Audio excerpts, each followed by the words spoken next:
Oh, hello. Thanks for tuning in. My name's Rob Tart. This is my cow, Fluffy, and you're watching Pie's Perspective. All right, Fluffy, we gotta go. People are waiting on us. Fluffy?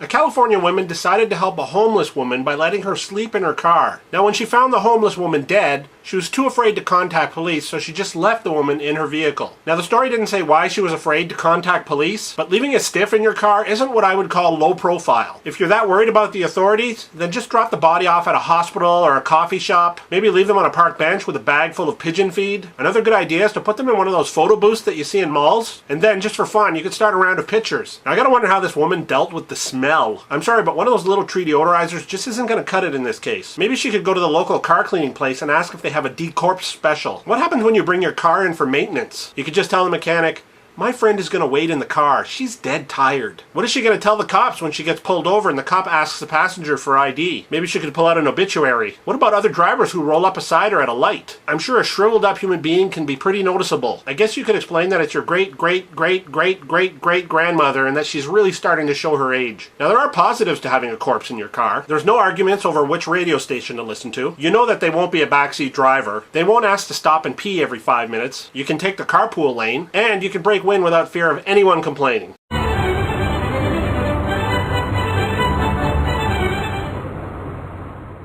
Alright, who wants ice cream? We have the thumbs upsicle, the subscribe-sicle, the 3-flavor fave-sicle, and the comment on a stick. Please help yourself to anything you like.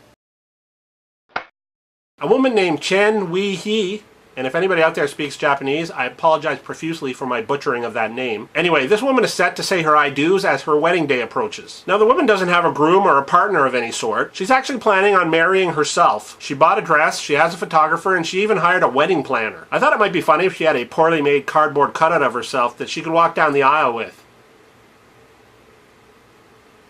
So she's invited 30 friends, and she's even rented a banquet hall for her celebration. Now, this woman claims that she is uninspired by the men that she has met, but is facing pressure to get married because she's now 30 years old. Yeah, I'm sure her parents will be stoked to find out she's getting married, at least until they meet her partner, whom they happen to know very well. Now, the woman was quoted as saying, "I just wish people would love themselves more." I guess nothing says "I love myself" like marrying yourself. Hey lady, Tiger Woods called. He wants his ego back. Now, on the positive side, you don't have to worry about your overbearing in-laws making speeches after they get good and liquored up at the reception. Now, she's also planning a one-person honeymoon. I bet there'll be plenty of fun in the bedroom on that trip. Well, at least you can have sex on your own schedule, and you don't have to deal with an overactive or an underactive partner. And let's face it, who knows better how to press your own buttons than yourself? Now, I wonder if this marriage is even recognized as legitimate. Does she get to claim marriage status on her taxes? Maybe she has a dual personality. Will she have to go to marriage counseling to try to resolve any issues in her marriage? Can you imagine how awkward it would be at a party when people hear her yelling in the bathroom? And then when somebody goes to see if she's okay, she would have to explain that her and her partner were having a domestic dispute. Could she actually be charged with domestic if she punched herself in the face? I also gotta wonder, how would divorce work? She gets to keep half of everything, and then the other half goes to her as well. And that doesn't include the long, drawn-out custody battle for the cat. Today's question of the day is, think of other advantages or disadvantages that could come with either driving around with a corpse or marrying yourself. Anyway, that's all I have for this week. Thanks for tuning in. And remember, it's not necessarily right or wrong. It's just my perspective. All right, Fluffy, can we go now? I'm getting kind of tired. Hya, mule, hya. Hello, Fluffy. Hello. If you're that worried about the authorities, then just drop the bench with one of those or you could set them in one of those. Another good idea is to put them in. Another good idea is to put them in one of those or you could set them in one of those photo booths that you see in the malls.